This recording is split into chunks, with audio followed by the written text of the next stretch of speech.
अपनात्मा सुमन का अर्थ क्या होता है? आप जी ने उपदेश ले लिया और स्मरण कर रहे हो आप, और साथ में कोई मर्यादा भी भंग कर रहे हो तो स्मरण नहीं लगेगा आपका। कुछ पुण्यात्मा से कहते हैं जी हमने नाम भी ले रखा है, हम भक्ति भी कर रहे हैं, और फिर भी हमारे ऊपर आपत्ति आई है और भयंकर आज आ गई है। तो कहने का भाव ये है इस दास का कि उन्होंने स्मरण नहीं किया, स्मरण में मर्यादा में नहीं रहे। मर्यादा टूट जाने से ऐसी दिक्कत आ सकती है, अन्यथा नहीं आ सकती। तो सिमरण का तात्पर्य है कि परमात्मा कहते हैं दुख में सुमन सब करें, सुख में करे न कोई। आप दुखी हो, आपको राहत मिली, सुखी हुए, कुछ दिनों के बाद आप इतने भूल जाते हो सत्संग के अभाव से, और फिर गलतियां प्रारंभ कर देते हो। लोक लाज में आके, लोक लाज में आके गुरुजी के द्वारा दिए गए आदेश की अवहेलना कर देते हो, उल्लंघन कर देते हो, मर्यादा तोड़ देते हो, तो काल का दाव लग जाता है। कुछ एक ऐसे भक्त हैं जिनके पिछले पुण्य अच्छे होते हैं, और वो पुण्यों के कारण, पिछले पुण्य तो हैं ही, उन पुण्यों के कारण वो सुखी है। जिस इस नकली लोक में जिसको हम सुख मानते हैं वो संसारिक दृष्टि से सुखी है, और उसने उपदेश भी ले लिया है।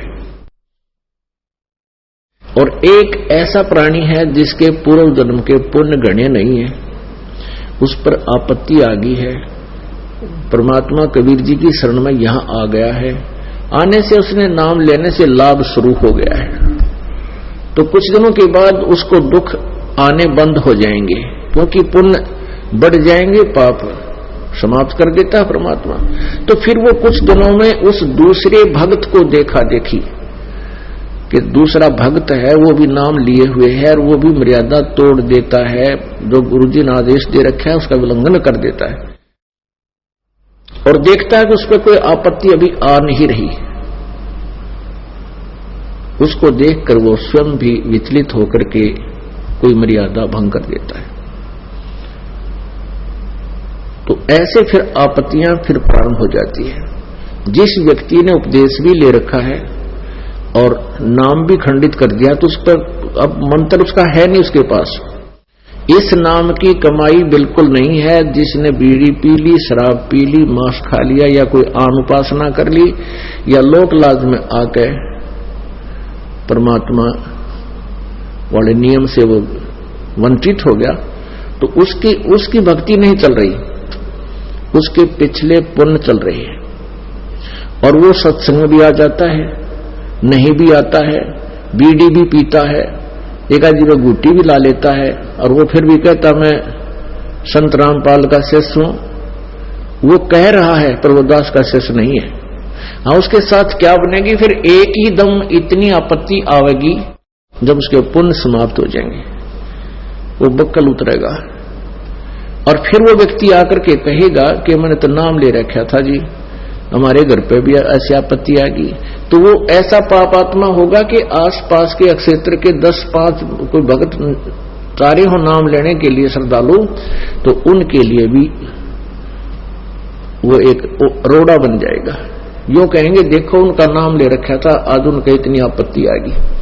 तो उसके पास नाम नहीं था भगवान वाला, परमात्मा का प्रोटेक्शन नहीं था। जब लग हंसा हमरी आना, और काल लगे नहीं तेरा बाण। जब तक हम परमात्मा की मर्यादा में रहेंगे, आन माने मर्यादा, तब तक काल का अटैक हमारे पर नहीं होगा। तो इस प्रकार हमने परमात्मा की भक्ति के साथ साथ मर्यादा की भी आवश्यकता पड़ती है। जैसे हमने खेत में बीज दिया, समार भी दिया, बीज भी डाल दिया, डोल बनाई नहीं, उसकी डोली नहीं बनाई, उसके चारों तरफ मेड़ नहीं बनाई, डोला नहीं बनाया, तो पानी डालेंगे वो भी इधर उधर बिखर जाएगा, खाद डालेंगे वो भी इधर उधर बिखर जाएगा, तो फसल नहीं तैयार होगी। तो मर्यादा एक डोल बनेगी, और ये अति आवश्यक है इसमें परमात्मा की भक्ति को रोकने के लिए, इसको परिपक्व करने के लिए।